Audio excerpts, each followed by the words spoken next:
Talk Show. Recorded live.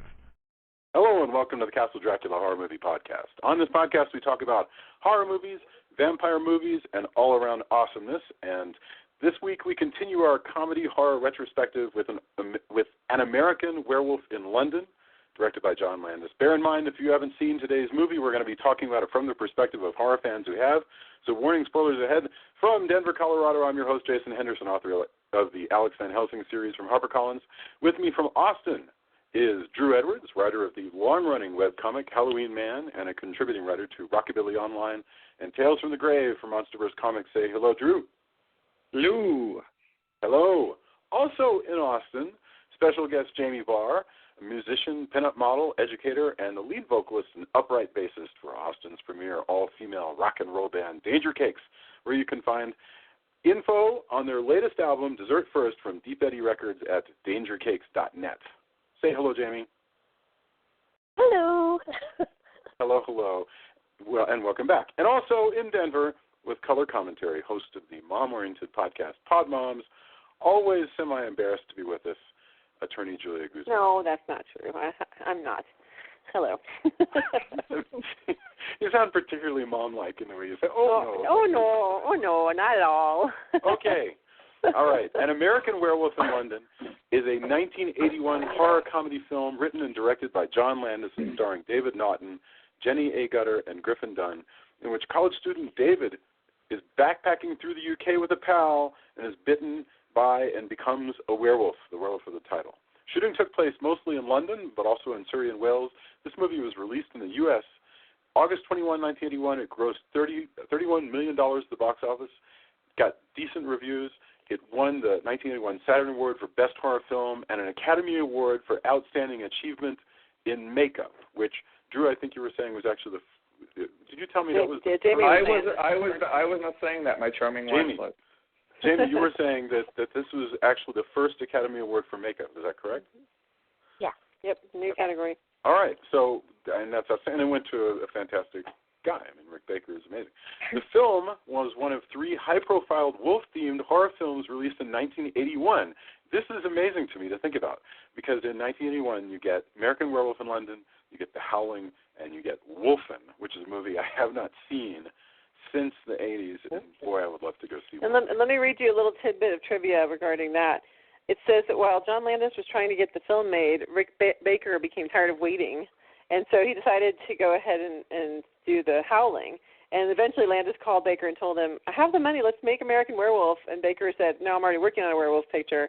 So Landis started yelling at Baker over the phone, and Baker decided to leave The Howling in the hands of his protege, Rob Bottin, and would only consult on that film, leaving him free to do this one. Reportedly, Rick Baker's initial decision is something for which John Landis has never forgiven him. Wow. I've actually reviewed The Howling before, not on a podcast, but on I think for Cinescape magazine, and it's funny to go back and look at that one and look at the extended transformation sequence because it just like this.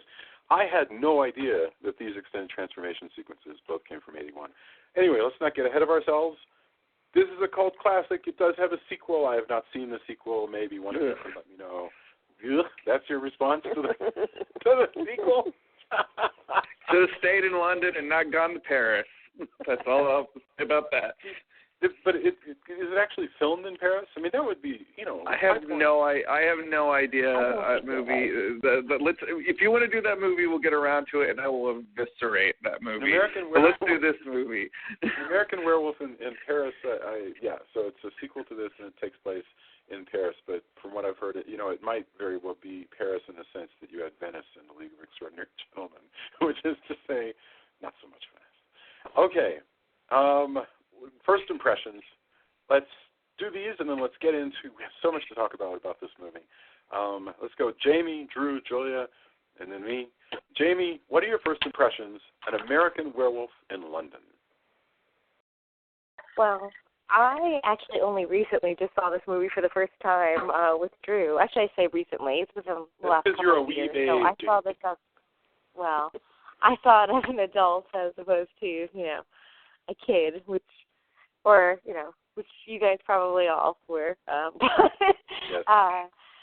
But seeing it now, I have to say it's pretty depressing. I think it's funny. I enjoyed the movie, but it's, kind of a movie you can enjoy to feel sad about later in the day.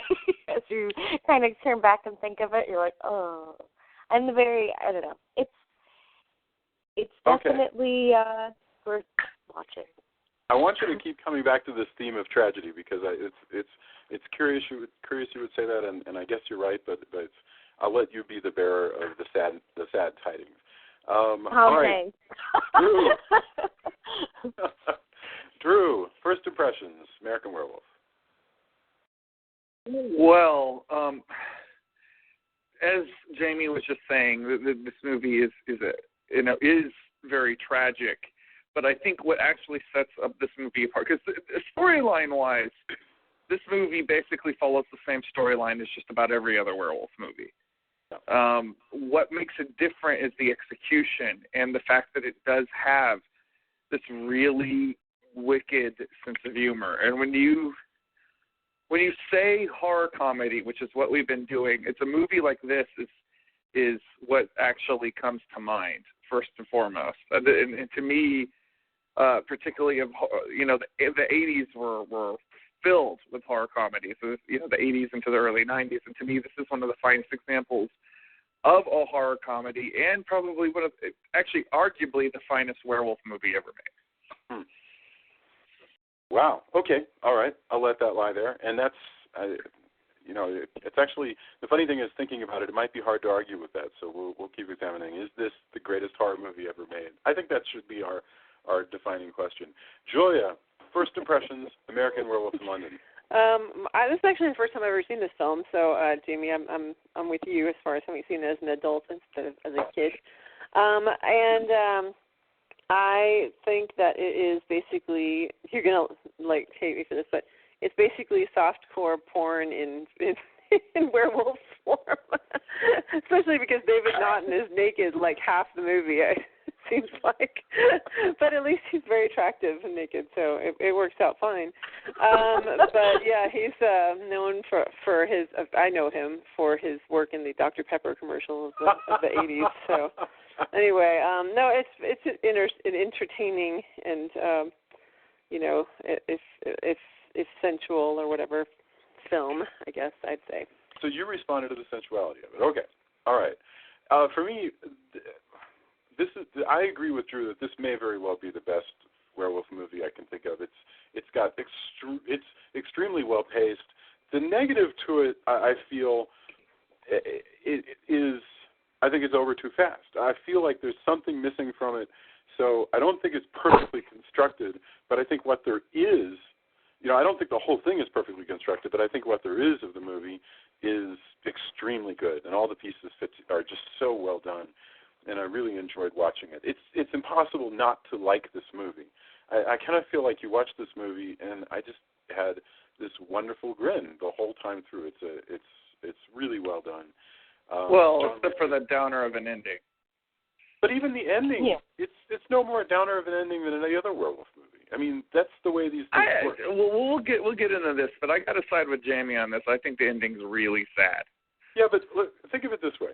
Have you ever watched a movie that has a downer of an ending and you leave? I didn't say that the ending was just sad. I mean, there's so many, thematically, this is a sad movie to me, even though it's still funny. No, I can dig that. But humor in the script, but yes, no, there's a tragedy to all this comedy. When you think of the implications of everything that's there, and maybe the first thing we should do is talk about the comedy. But I don't know. Think about a really depressing movie, like say, I don't know, The Pawnbroker or Schindler's List or something like that. You leave after that, and the sky seems cloudy, and you barely can walk down the street. This is not that kind of sad. This is kind of a, I don't know. This is melodrama. I don't know. I kind of felt that kind of sad today. Okay. No, fair enough. It's a legitimate response. This is not my favorite John Landis, by the way. My favorite John Landis is Still Into the Night, which came out, just a couple years after this. But this is an excellent John Landis movie. All right. Actually, before we get into the whole humor and whether the humor the humor can bounce off the sad, what the heck is up with the werewolf in this movie? I want to know, and Drew, you're our expert on werewolves and all things that seem to tend towards the universal horror stuff. What is up with the werewolf mythology in this film, and why is it different? Well, first of all, the big thing is that you have a four-legged werewolf, which is a huge departure. Well, I mean, frankly, from what most people think of when you say werewolf, you think of this upright beast, whereas this is, visually more like a hellhound. Although if you do take a closer look at it, which, I did find a wonderful picture of the whole thing in good view, which I posted on our Facebook group, people. Yes. It still actually does have the distorted human form in there, and this creature still has opposable thumbs. It still has a lot of things that make it noticeably human and not just a big wolf, but it's still a four-legged creature and much more animalistic than what we think of a werewolf being. The other stuff that I think is interesting is the fact that unlike, in most werewolf movies, the werewolf character is haunted by his actions. In this movie, the werewolf is literally haunted by the undead spirits of his victims. And to both the humorous and tragic effect, and it makes for some of the best scenes in the movie. Yeah. You know what, though? I have to say that one complaint I do have is I don't feel like David Naughton seems to be haunted at all. Like he seemed to me to be, and maybe this is just the problem with his face. He seems to be always grinning. Like no matter what's going on, he's always grinning. So it's kind of, to me, I never felt like he was that really. I never felt like he really I think remorseful he seems, even. honestly, except for when he's like screaming, running around, going, "Oh my God!" After he finds out what happened. But even then, I don't know. I didn't really believe it. I have to say, I disagree with that. I think what he comes off like is somebody with post-traumatic stress disorder. Mm. Okay, this just so that the listener, because you made a reference to it about how he's haunted by the undead. Specifically, here's what's going down.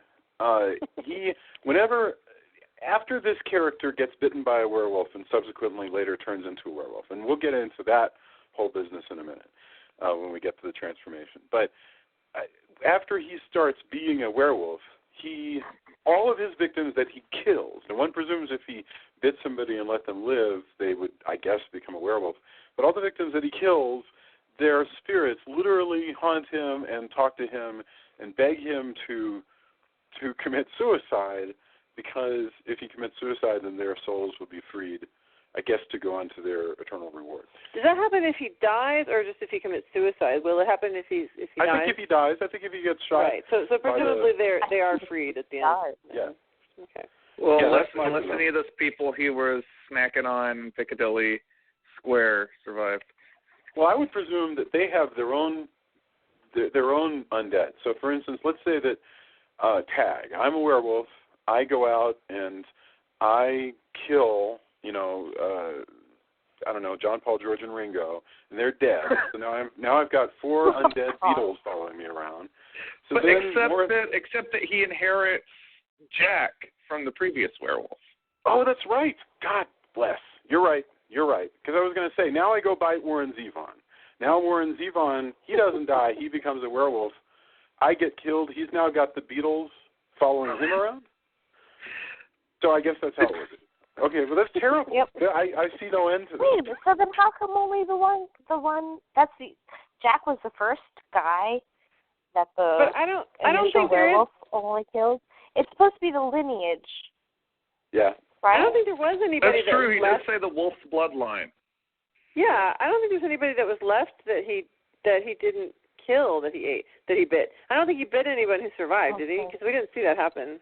No, that did not happen. If he didn't, That's then me. that's That's just me spitballing. But I'm saying that if it didn't happen, then that was the end of the bloodline.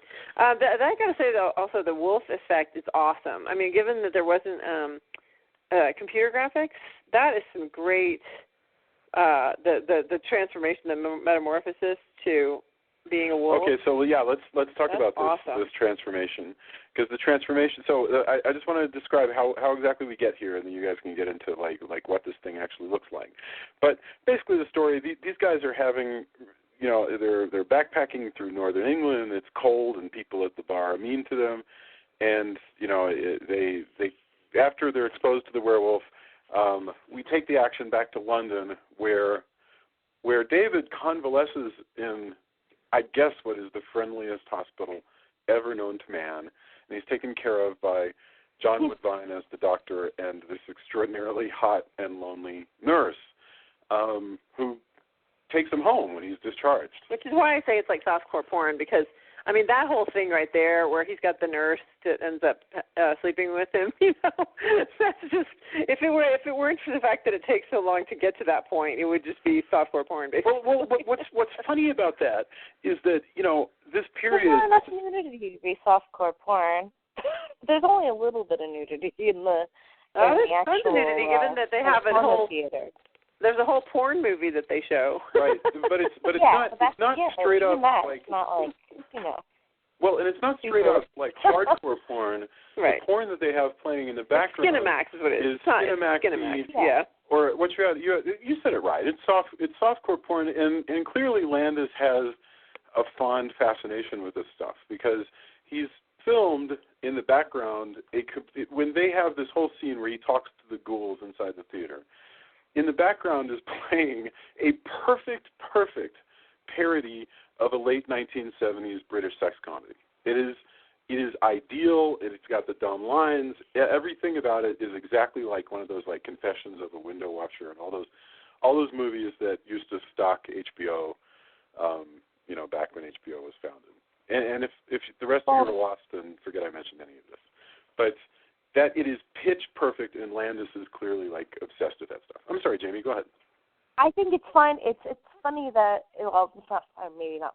It is amusing, but he talks about John Landis talks about how it is a metaphor for in a way pubescence and that changing and of course there's got to be that sexual element there when you're talking about raw emotions physically and emotionally, like that has to show through in that transition. And so going back from like the makeup and all that aspect of it and the transition and the metamorphosis, there's that whole body parts changing and hair sprouting out and all that other crazy stuff that happens when you are maturing. And in that way, as I was saying, go back and be Debbie Downer with the whole thing, like that loss of innocence that happens throughout the movie. And maybe I'm taking a little bit more of a... No, I think that's perfectly valid. No. You should listen to our episode about It's the Great Pumpkin, Charlie Brown, because I'm a total downer and somehow liken it all to World War I. I don't know. So, yes. I'm like, You're totally welcome to. I never thought of this as a puberty thing. I do totally get the notion of a loss of innocence, and maybe because he's been bitten by a werewolf, he's putting out awesome animal pheromones or something, and that's how he gets the groovy British, London nurse. Well, afterwards he seems so like charged, like after his first. I mean, he, it's like he makes love with the nurse, and I guess that part is not total Skinemax, though. That one's is supposed to be more romantic, even though there's a shower scene. It's a romantic sudsing as opposed to out, like that. Well, I got nothing against any of this, but I kind of wonder. I found myself wondering because the sex stuff stood out to me this time watching that, and I kind of wonder we've really wussed out as a culture. We've become so PC. Like stuff like that used to be more commonplace. Yeah. We've talked a lot about the difference between like 80s films and now, and I just think like all rated R movies or a rated R movie for now, for the most part, might as well be a PG-13 movie. Except where the violence is a lot worse. Well, yeah, but that's the American double. That's the American double standard. Violence is okay, but sex is bad. Right, exactly. There is a counter movement afoot, but it's only in movies that are about sexual subjects in the first place.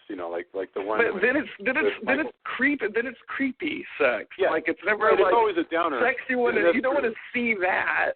But in the 70s and 80s, I was thinking like the Michael Fassbender movie now, has nudity. But you're right. In the 70s and 80s, you just had a lot of nudity, and that's just not happening anymore. You're right. The culture's changed, and it's hard to imagine the culture's changed right before our very eyes. But it's totally true. Well, they slowly changed it. It wasn't like overnight change.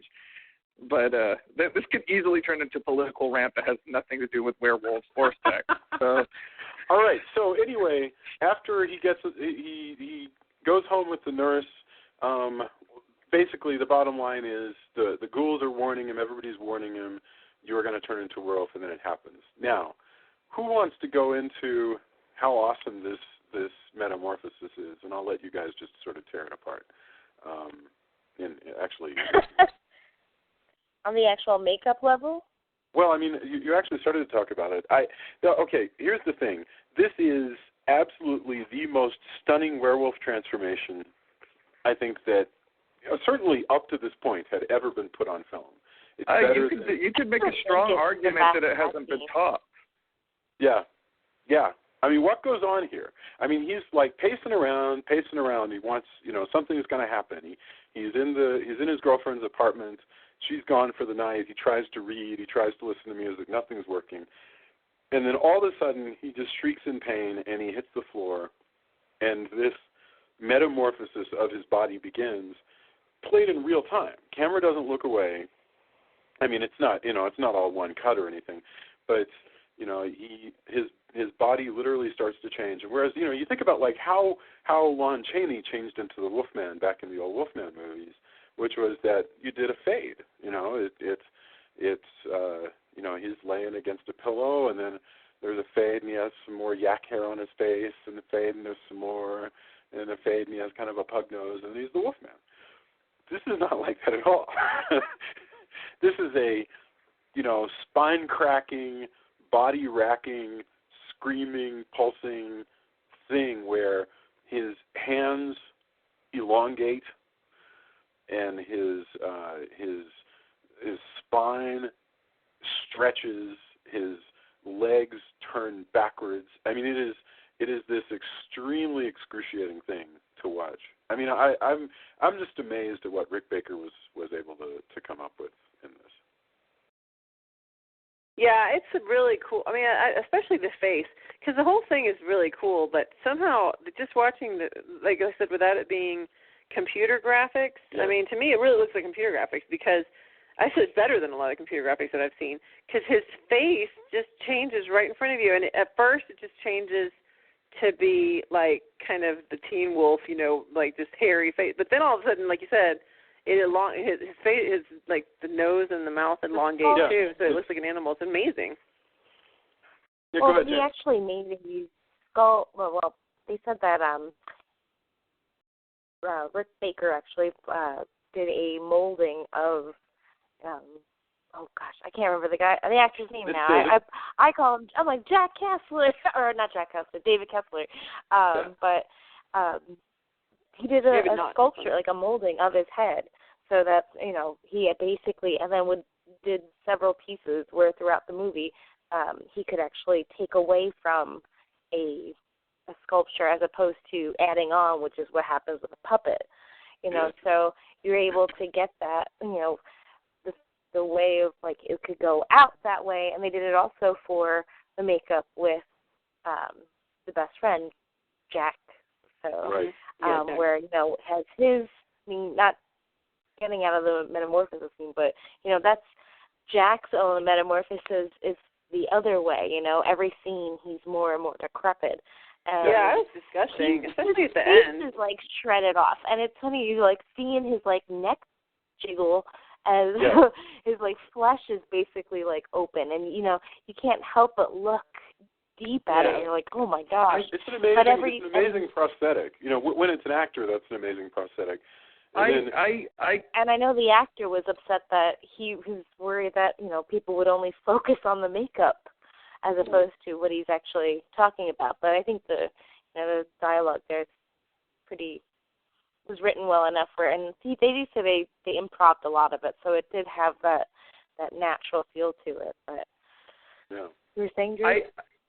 I think the thing here, we talk about this versus CGI. This is better than CGI, okay? Yeah. Because with CGI, it's always too fluid. These guys, particularly in that werewolf transformation, but both of the lead actors who basically go through this process of becoming monsters, they seem like they're in pain. Yeah. It's not fluid. It's not glossy. Like, because this is all done in the real world, it has an earthiness to it that I never get with CG. Like, I believe this.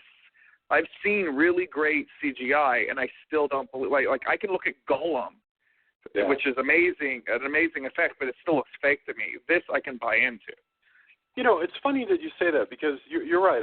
You take this, or as I call it, hydraulic gore. The gore that you had in the 70s and 80s, where somebody loses their arm and there's a lot of little tubes going, and that somehow is always way more icky. It gets a much more effective sort of response. It's visceral. Yeah, because it has real weight to it. You feel like you can touch that makeup. What's that, Jamie? Oh, I said it's like a texture to it, as opposed to it's just a flat. Yeah. It may be someday that we'll have perfect 3D, horror in CGI. But right now, I have yet to be all that impressed. If somebody, like Spielberg could not have done the opening to Saving Private Ryan using CG gore. It just simply wouldn't have worked. So yeah, I kind of hope we never get to that point, because I like the idea of these monsters existing in some physical level. I mean, I wouldn't want them to be real, but the fact that there's you can go somewhere in Hollywood and see this werewolf puppet that's left over from this movie, and you can see that. There's something cool about that. Yeah, no, that's a very, very good point. In fact, didn't you post something on the Facebook page of where they had taken the puppet and they were restoring it? Yeah, that is pretty cool. That's very cool. So there were so many things going on here that I'd never seen before. I mean, okay, bear in mind, same year, 1981, we already talked about how in The Howling, Rick Baker was hired on and then he left. So in The Howling, Dee Stone, another actor, is actually in the scene. So the guy's turning into a werewolf. It's the doctor from Star Trek Voyager. So Voyager doctor is turning into a werewolf, and Dee Stone is just staring at him, and then he turns in some more, and she's still staring and screaming, and then his ears elongate, and she's still there. And it doesn't make any sense. The scene makes no sense at all. This is great.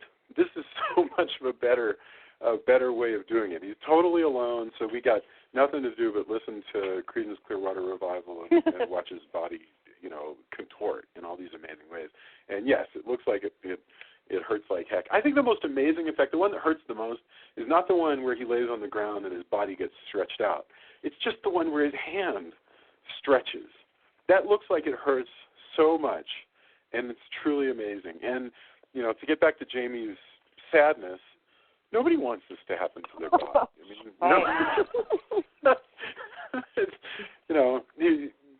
One of you may have mentioned Bruce Campbell. You remember Bruce Campbell in Evil Dead 2 when he screams, "Give me back my hand." You feel so sad for the guy because he doesn't have the control of his hand anymore, and so there is some of that here. So yeah, Metamorphosis is the reason to see this movie. It's hard to imagine not having seen it. We should talk about. In fact, we mentioned I mentioned Creedence Clearwater Revival, but did you guys dig this soundtrack or what? This has got a great soundtrack. It is. There's so much cool stuff going on. And he didn't even get to use. John Landis didn't even get to use the music he wanted to use, because he said there were 3 other songs that he wanted to use. And what were they? Cat Stevens wouldn't allow Moonshadow to be used because he had stopped allowing his secular music to be licensed for films following his conversion to Islam. Okay. Bob Dylan wouldn't allow Blue Moon to be used in an R-rated film because he had just begun a brief conversion to Christianity. Oh, yeah. Elvis Presley's version of Blue Moon couldn't be used because of ongoing lawsuits involving the So state. wait, The what was Elvis Presley version of Blue Moon would be great in a werewolf movie. Yeah, well, it's Bob Dylan's version of Blue Moon and Elvis Presley's version of Blue Moon. So either one of the so he still ended up with a good soundtrack, but he tried really hard to get some other music. Dylan did some good music during that period. I mean, the Slow Train Coming, which is his gospel album, is actually, I mean, it's a pretty haunting. It's a good. Dylan's Dylan, so he stays a genius regardless. But yeah, okay. So we missed out on Elvis, and that's a shame. There's no sense. I have no idea why. I mean, look, we hear Bad Moon Rising. We hear. What else do we hear? We hear one sort of doo-wop version of Blue Moon. That's my three favorite. versions. Is the ball, the ball, the ball. Yes. Oh my God, that's great. Yes, yeah, you should. And that's as the credits come on, which actually worked out. I thought pretty good because it's like a comic relief after such a you're like. See, I always feel that like choked up, but it's happy music. Yeah.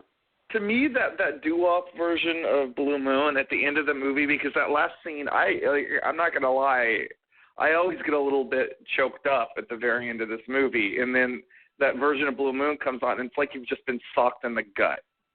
I don't feel that way, Drew. I mean, I'm really sorry. I feel terrible that you feel that way, because that's not the way I read. But you don't understand. I admire the fact that I would like to think that John Landis wanted that to be my reaction.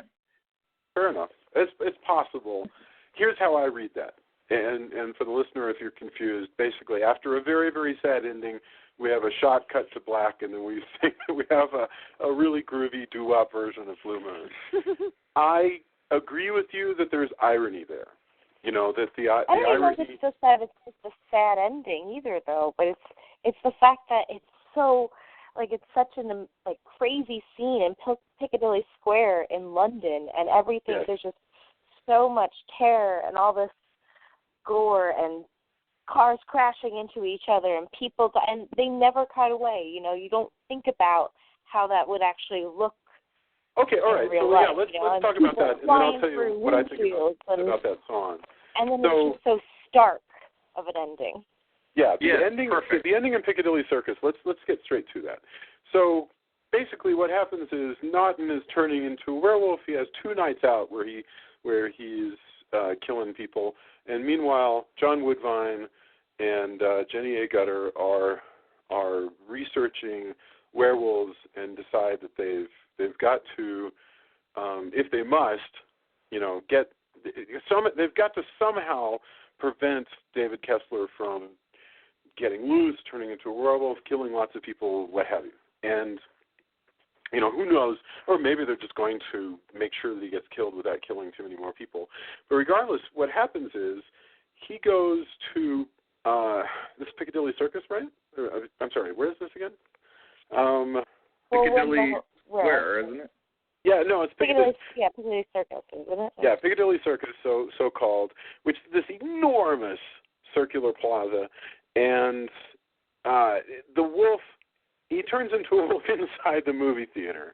And we have this really amazing scene where the police come running, and the police first barricade the movie theater to keep the monster in, which I think is really one of the scariest things I've ever seen in a movie. That was amazing, where there's something in there. And how many times have you seen that? I've never seen this scenario before. There's something inside of a movie theater, and the police are outside trying to keep it from getting out. That's pretty darn cool. I mean, the only other thing I could like all the people running towards it. That's what bothered me so much. Right, there are all people the that are attracted around it.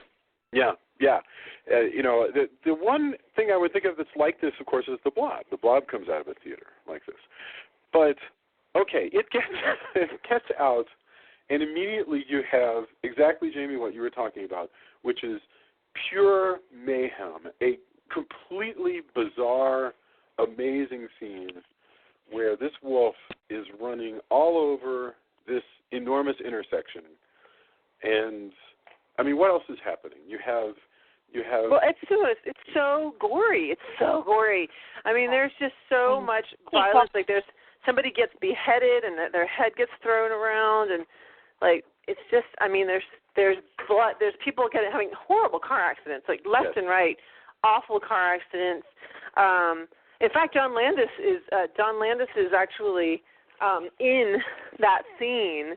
And he gets thrown through a plate glass window. Yes. But it's pretty gross. John Landis shows up in all of his movies, or maybe not all of them. I have no idea. But like in Into the Night, which I said is my favorite John Landis movie, he plays an assassin. But this amazing scene in Piccadilly Circus. So many cars are crashing, people are getting squished, and it does feel horrible. And you realize. You think about this, the fact that if he had only killed himself, as the ghouls had asked him to, none of this would happen. And in fact, go ahead. After watching this movie dozens of times, literally this time, we were watching this today, it's the first time I've asked myself, why did David not go to a place where there was at least less people, if not no people? This is the reason have somebody lock him up like they do in so many other movies. Just go, okay, just lock me up. Well, put me in jail, put me wherever. I'm sure the doctor would have locked him up. Although apparently the werewolf is good at escaping things, but at least they would have tried. Going into a movie theater, and there's not a ton of people in that movie theater, but he had to know that the werewolf. That is the only. And admittedly, I've been so engrossed by this movie so many times, it never bothered me. And the only thing I can think of is that Jonathan Landis just wanted to have a gothic monster, one of the classic monsters of gothic horror rampaging in a modern city, because it's something we've never seen. And it does give us a really amazing scene. I would have liked to have had that be the only time that he is a wolf. I don't like that he has the wolf experience and he kills those people and he knows he killed the people and he wakes up in the zoo and everything. Well, he knows he killed the people after that, when he finds out. And then he still has this second night. It seems to me like if it was just the one night, that would be forgivable. But once he's already killed all these people and he already knows about it, that's when he shouldn't have gone. He should have gotten locked up. He should have gone somewhere where there weren't people. Whatever. In fairness to the character. In the phone booth, he tries to kill himself. He takes his little Swiss Army knife. He's like, how old is this guy supposed to be? He's supposed to be a college student. Like a bro from he's just a bro from the 80s. You're going to expect this guy to slit his own wrist to, No, I wouldn't have expected him to kill himself, but I would have expected him to lock himself up. In fairness, he does kind of think he's going crazy. Yeah, it's immediate. And it's also immediately after. He walks out of the phone booth, and Jack's like, hey, come check out this phono theater. Oh, yeah, come in here. Come in here. It's come like in here. He immediately then fails, the fault is on Jack. To deal with that. But in fairness, he isn't 100% sure that he is actually a werewolf. There is a question in his mind that he thinks he's going mad. But even so, he knows he killed those people. Because once he hears that 5 people have died or whatever it was, he knows it's him. He knows it. Does he? He doesn't remember it. He doesn't remember it. No, but he knows. He's convinced of it. He's like, oh my gosh, I'm the one who did that. I know it. And even if he's not for sure 100%, he still should have been like, I need to be someplace, like you said, where there aren't any people or whatever. Well, I think I have a thesis for this. I think that I understand. He's a dumb kid. Well, he's an ugly American. In other words, he is the ugliest American. What I mean is, he is engaging in policies that are harming the rest of the world. Oh gosh. He's doing things that are selfish. He doesn't want to change what he's doing. He doesn't want to inconvenience himself, and it's causing other people to sicken and die. He is a picture of not as American, but anybody who's who's selfish, basically. Well, it's industrialized nations versus. Unfortunately, we're dealing with London, so it's not like he's in he's in, He's hardly in the third world, Jason. Yes. Okay, so yeah, maybe that thesis doesn't hold off nearly as much. I just came up with it right now. Nevertheless, there's something to it. He's completely self-involved. He maybe thinks he's going crazy, and the movie cuts off pretty soon. He only does this twice. One maybe thinks maybe after the second night, he would have really gone, okay, Dr. Woodvine or whatever your name is, just lock me up. But I kind of wish there was an alternate ending where we would get to see what the doctor would have done with him, because he is actually a werewolf. So what would have medical science done with this? Like, there's a whole other movie in that. Yeah, no, it's possible, and I wonder. The movie wraps up really quickly because this is where your sad ending comes in, because the big Piccadilly Circus madness happens. He heads down an alley. The beauty chases after him. She catches up with him, and then the police shoot him, and he's dead. And that's the end of the movie. And then we shock cut to the fast music. Now listen, here's what I make out of this music. And it is different from what you guys thought, although yours is probably a better read on it. But to me, this reminds me of a lot of episodes.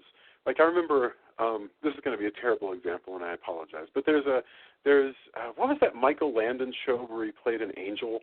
Highway to Heaven. Highway to Heaven. Yeah. All right. So there's an episode of Highway to Heaven where the guy where Michael Landon turns into a werewolf. I'm not making this up. He turns into a werewolf at the end, and actually everything is going poorly, and he's going to eat the Carter Country guy. And, everything is falling apart and the world is going to hell. And then actually it all cuts, and he just says, Happy Halloween. It's a Halloween gag. It's just a dance. It's pure farce.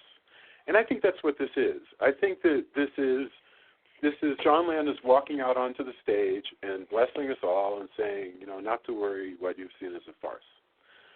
That's my take on it. He wrote this movie while he was in Yugoslavia, and he actually talks about how he was driving down the road with, while he was, he was working on, it was a movie from the Kelly's Hero. Kelly's Hero, yeah. And Kelly's Heroes. They were working on location in Yugoslavia, and he was only 18, 19 years old, and he was driving with this, very Germanic guy, and as they were driving in this very remote area, they actually came across real gypsies, and they were burying a man feet first, really down deep, and, they had covered his casket with garlic, and so he was seeing this, and it was funny because the gentleman that was with him was laughing hysterically, like, oh my gosh, can you believe these people? Look how backwards this is. Look how ridiculous they are. And then John Landis said, well, what if it was true? What if there is this side? It's really sad, like I said, thinking about how you don't want to think of your loved ones dying and going to, decompose. You want to think of them going to heaven, and the people that you don't, think highly of, you want to know that they've been punished for their sins. There's that I guess that's very a Christian way of looking at it, but, we were talking about the different mythologies, and there's also a very theological element of this, and with you're saying that there's too much here that is good and deep for my theory that I don't think he thinks it's a farce either. I mean, I've read in interviews that Jonathan Landis thinks of Larry Talbot, of all things, Larry Talbot as one of the great tragic figures in fiction, and in fact he has this great quote where he says, the Wolfman has cancer, but instead of killing him, it makes him immortal, and he kills everybody else. Mm-hmm. Well, that is very tragic. Gary Fisher says, resentment is poison that you drink and wait for someone else to die. Right. Yeah, that's my favorite. That's one of my favorite quotes. Tragedy. Yeah. But there's that moment in the movie theater. You're right, where the guy says, my wife is a widow, my children are fatherless because of you, and he is, if we accept it at face value, he's being extraordinarily selfish, and the only thing that would excuse him is if we assume for a moment that he doesn't completely believe that he still needs at least another experience with all of this to be proven it. And of course it doesn't happen. To get back to what you were saying, Drew, I really do wish that there were an alternate ending or some more business, to find out what could have happened. I think they wrapped this movie up too quickly. But so it goes. All right, so we should probably wrap up with our final thoughts. Well, I don't think we've had talked about the humorous aspect of this, which is I don't the whole think purpose it's of very this funny, honestly. Really? No, okay, all right. So let's talk about the comedy. Yeah, because I wanted to try to push us towards making sure that we stay under our hour, but I think that is a valuable point. That is totally a valuable point. We got to talk about the dream sequence as well. All right. So you don't think it's funny. Drew thinks it's funny. The only thing I thought was funny was that Frank Oz is in it both as a person and as Miss Piggy. Okay. That is funny. No, but there's a couple of funny moments, but I don't think it counts as a comedy, even though we're counting it as a comedy. Oh, I disagree. When you say horror comedy, this would be among the first movies that would crop in my mind, because it's equally scary as it is funny, and it is funny, but it's a very sardonic, bleak kind of humor, which I think it's not going to appeal to everybody, but the dialogue in this movie is certainly very, very sharp. Yeah. Well, you can't have it be comedy, though, technically, because a comedy has to, your main character, your hero has to live. I don't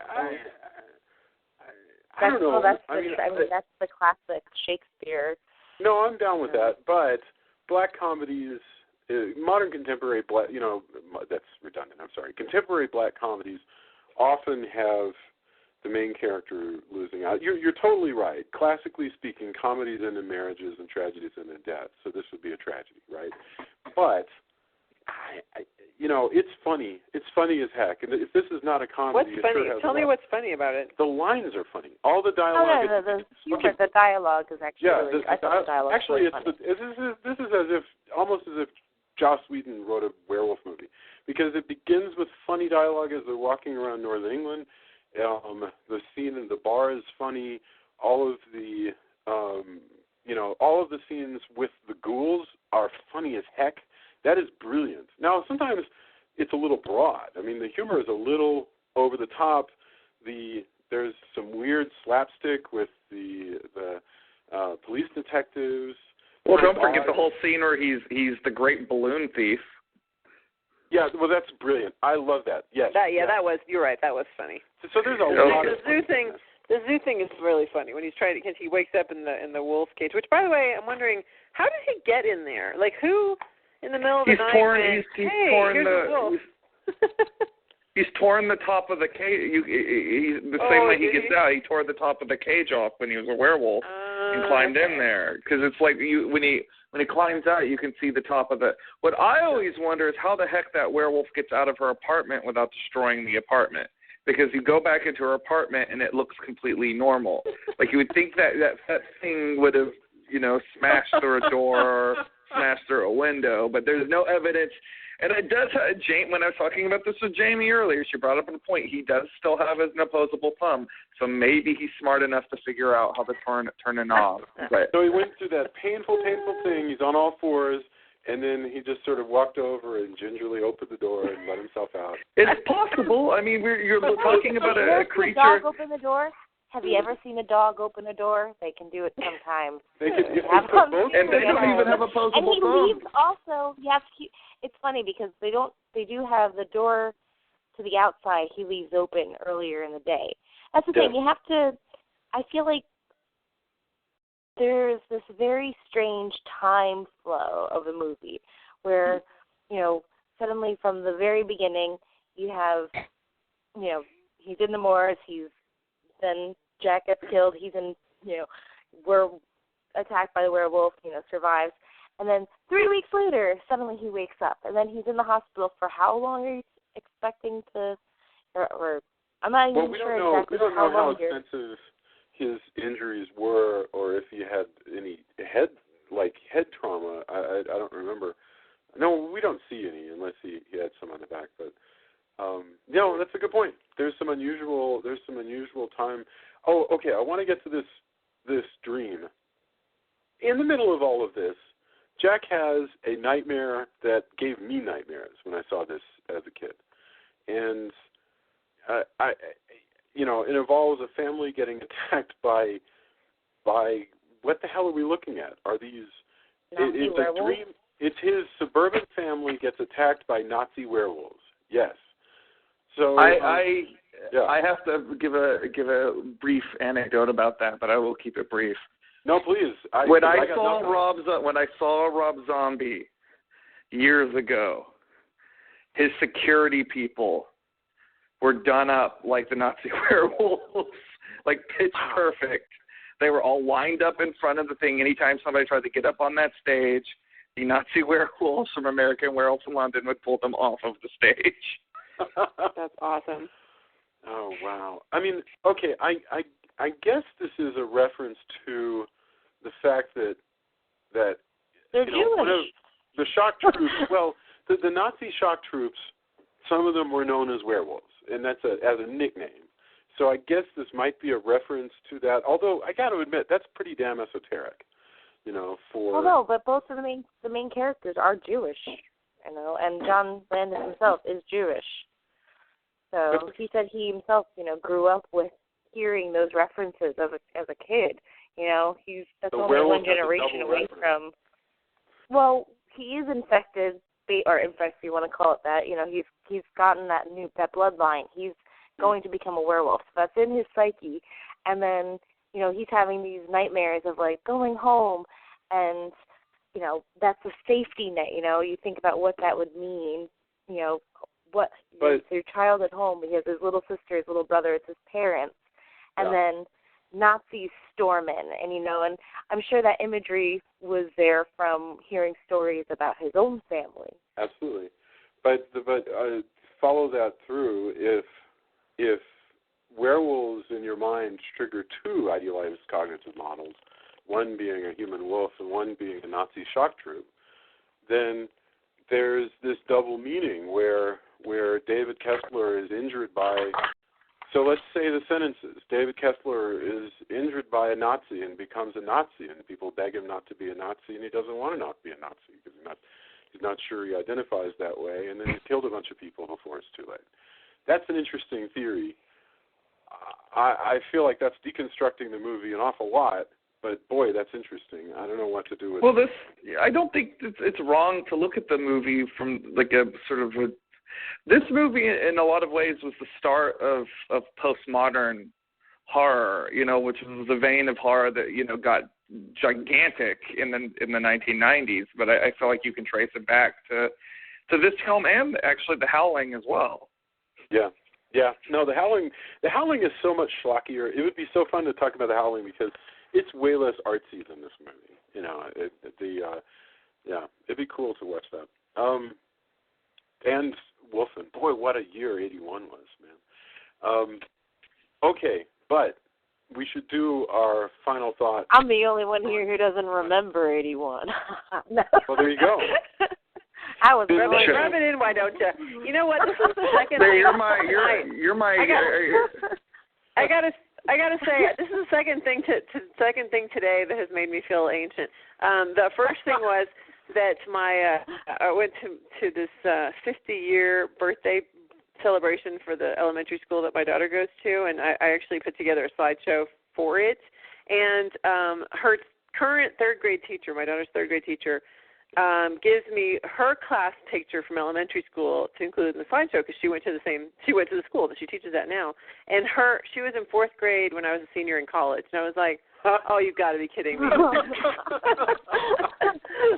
Well, apparently I should be cleaning off my walker so I can take my child bride here out on the town. You Palooza Saturday night. No, this is your Edward's 35th birthday this weekend. Yeah, no, I know. Happy birthday! What a wonderful movie to be discussing for your birthday. This is really great. The copy of American Werewolf in London that I own was actually a birthday present to myself that I got years back, so it is appropriate. Outstanding. All right. Final thoughts and throw in anything that we might have missed. Let's go in the same direction that we started, which was we went Jamie, Drew, Julia, and Jason, and then we'll do endorsements. Jamie, you child bride who doesn't remember so this is as distant to you as the 70s were to us, or something. I got to think about that. Final thoughts. What do you got?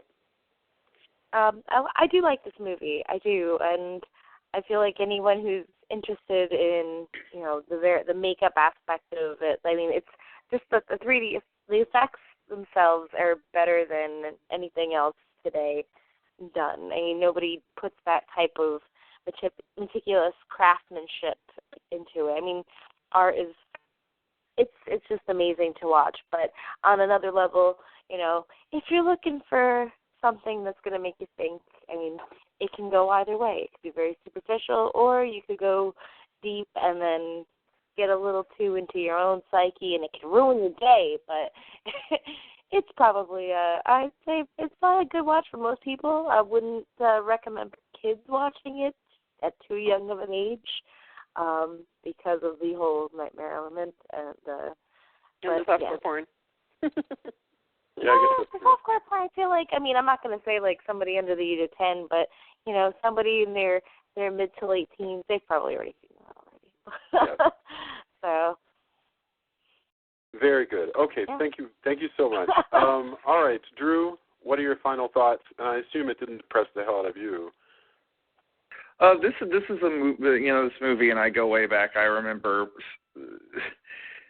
seeing this in the good old VHS tape back in the 80s, and I remember being intrigued by the cover, because it was a photo cover back when photo covers were not commonplace. And it said on the poster, from the director of Animal House comes the all new kind of animal. And it's definitely a whole different beast compared to a lot of other monster movies. And if, like Jamie was saying, if you love makeup effects, this is a great movie for you. And if you are a fan of witty dialogue, this is a great movie for you. So it's not only a good monster movie, but most monster movies don't have good dialogue. This is the rare exception. So and if you want to see the guy from the Dr. Pepper commercials naked, this is a good movie. Yes, right. If you want to be a pepper for be a pepper too, we got it's got a lot of gratuitous nudity if that's your idea of a good time. For whom would that not be their idea of a good time? Okay, Julia, I know you love the softcore aspect of this. What? I am glad I saw the movie because I hadn't seen it before, and so that was fun. It's okay. It's got some neat things to it, and like I said, the makeup effects to me are just make it so great. So there's some stuff that I like. I did feel like there was some parts that were too gory for me personally, because I don't really like gore. So that whole scene, I think I could have done without some of that stuff in the Piccadilly Circus part. But it does have a little bit of something for everyone, especially those who want to see David Naughton naked. But no, it was entertaining, and I'm glad I watched it. I can tell that you're all right. For me, I really enjoy this movie. I think I got nothing else to add other than that. It truly is a very smart film. A lot of the movies that we watch, all I want is just like one good scene to hold on to that makes it worth seeing. It's like, well, that's a memorable image. This actually is a really good film and is very funny And your mileage may vary because Jamie found it really depressing. I did not. I actually found it, for me, really depressing horror films actually kind of make me happy. So I don't know what to do with that. Also, there's nudity, so that's awesome. And so this is, it's two great tastes that taste great together. Wrong commercial. Yes, wrong commercial. Okay, let's do endorsements. And we can go in any order that we want, or we can just go the order we went. Why don't we do that? Jamie, do you have anything to endorse for us? Well, I guess the Hot Rod Riot. If you're in Texas and you feel like you need a good drive, I'd say drive on out to Victoria, Texas this weekend for I think it's the second annual.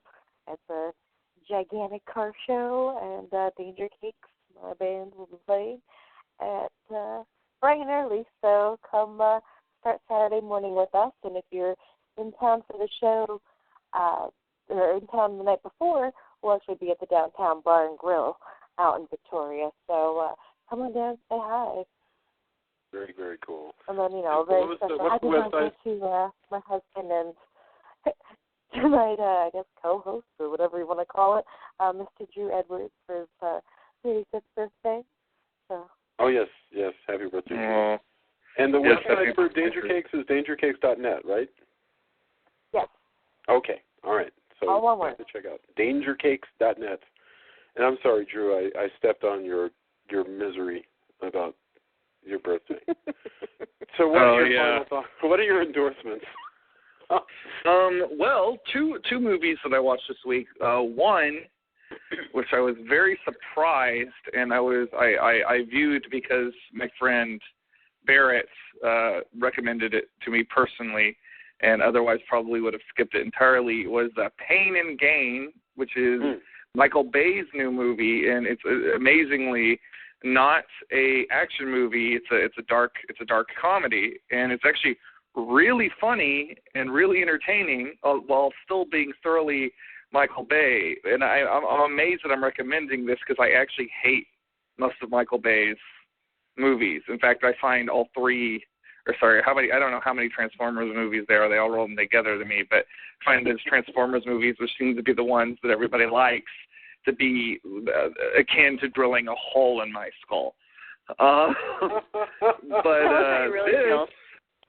This is actually really, entertaining, and on top of that, strangely satirical, and its Michael Bay-ness almost works towards the satire. The other movie that I watched this week that I would recommend is a Lemmy, which is a documentary about Motorhead frontman Lemmy Kilmister, and it's a fascinating character study about one of the last real rock and roll frontmen in going, really. As our culture has become more wussified and more PC-ified, Lemmy will be like the rock and roll cockroach that they can't squash. And this movie, fair warning, it's like Lord of the Rings long. It's really long, but it's fascinating, and you should watch it and admire the coolness that is Lemmy.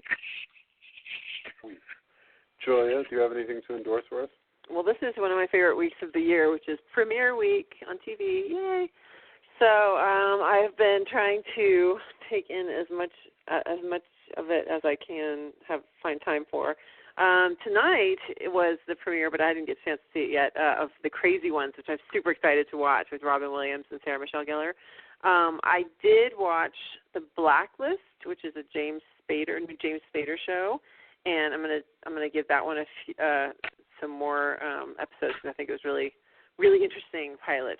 So that's the one I'm going to endorse. And then without having seen it, I'm endorsing The Crazy Ones just because Robin Williams is in it. So that's my endorsement. Outstanding. All right, my endorsements, I have two, but I'll make them pretty quick. The first one is I caught a movie called Night Tide, which is a brief quotation from Annabelle Lee.